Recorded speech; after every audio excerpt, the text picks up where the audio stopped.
Hello and welcome to a new video. একটি গুরুত্বপূর্ণ ভিডিওতে সকলকে স্বাগত জানাই। প্রাইমারি 16,500 প্যানেলে একটি গুরুত্বপূর্ণ মামলার শুনানি আজকে ছিল মহামান্য হাইকোর্টে। 2020 রিক্রুটমেন্ট প্রসেস আপনারা জানেন, 16,500 নিয়োগ।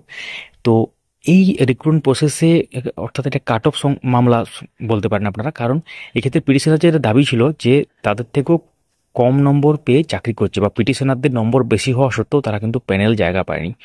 এই সংক্রান্ত মামলাটি উঠেছিল অনারেবল জাস্টিস সৌগত ভট্টাচার্যের বেঞ্চে, এবং পিটিশনার হয়ে সওয়াল করছিলেন আইনজীবী দিব্যেন্দু চ্যাটার্জি মহাশয়। এবং পুরো ব্যাপারটা আপনারা জানতে পারবেন এই ভিডিওতে, এবং তার সাথে 50,000 টাকা জরিমানা করা হয়েছে। কেন করা হয়েছে এবং কি বিষয়ে মামলাটা কি হলো শেষ পর্যন্ত একদম A to Z ইনফরমেশন পাবেন। তার সাথে অর্ডার কপি কীভাবে ডাউনলোড করবেন সেটাও আমরা বলবো। দেরি না করে শুরু করা যাক। অবশ্যই চ্যানেলটিকে সাবস্ক্রাইব করে রাখুন, পাশে থাকা বেল আইকন প্রেস করে অল করে দেবেন, তাহলে ইম্পর্টেন্ট আপডেটগুলো মিস করবেন না। যারা ফেসবুক থেকে দেখছেন পেজটিকে ফলো করতে ভুলবেন না, ভিডিওটি লাইক করে রাখুন, দেখার পর শেয়ার করে দেবেন। ডিসক্রিপশনে উল্লেখযোগ্য সোশ্যাল মিডিয়ার লিঙ্ক আছে, চেক আউট এবং জয়েন করতে ভুলবেন না। শুরু করা যাক। তো মামলাকারীর হয়ে সওয়াল করছিলেন আইনজীবী দিব্যেন্দু চ্যাটার্জি মহাশয়। তো তিনি প্রথমে বলেন যে পিটিশনারদের মার্কস বেশি হওয়া সত্ত্বেও তারা কিন্তু 2020 রিক্রুটমেন্ট প্রসেসে যে প্যানেল সেখানে জায়গা পায়নি বা চাকরি পায়নি। তো তখন মাননীয় বিচারপতি জিজ্ঞাসা করেন যে প্যানেল কখন প্রকাশিত হয় বা কোন সালের নিয়োগ এটা। তখন তিনি বলেন 2020 রিক্রুটমেন্ট প্রসেস 2021 নিয়োগ। তো যেহেতু 21 নিয়োগ 1 বছর প্যানেলে ভ্যালিডিটি থাকে, তাহলে 2022 সালে 15 ফেব্রুয়ারি সম্ভবত এক্সপায়ার হয়ে যাচ্ছে।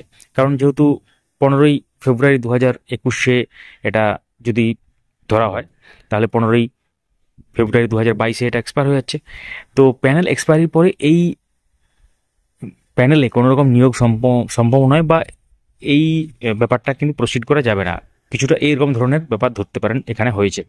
তো যেহেতু এটা প্যানেল এক্সপায়ারির পর মামলা হয়েছে এবং এই সংক্রান্ত অনেক আর্গুমেন্ট হয়, এবং আলটিমেটলি পিটিশনারদের মানে অর্ডারের শেষে যখন অর্ডার দিতে শুরু করছিলেন, অর্থাৎ অর্ডার লেখা হচ্ছিল, তো তখন কিন্তু এই ব্যাপারটা উল্লেখ করা হয় যে 50,000 টাকা জরিমানা পিটিশনারদের। অ্যাকচুয়ালি তখন আইনজীবী দিব্যেন্দুবাবু তিনি বলেন যে না, এটা একটু করুন, স্যার স্যার করেন, মানে কাকুতি মিনতি করেন একটু।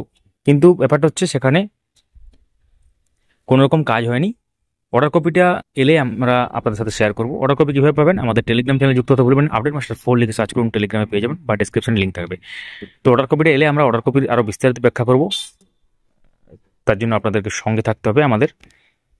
তো আলটিমেটলি তাহলে এই মামলাটি এইভাবেই শেষ হয় আজকের শুনানি।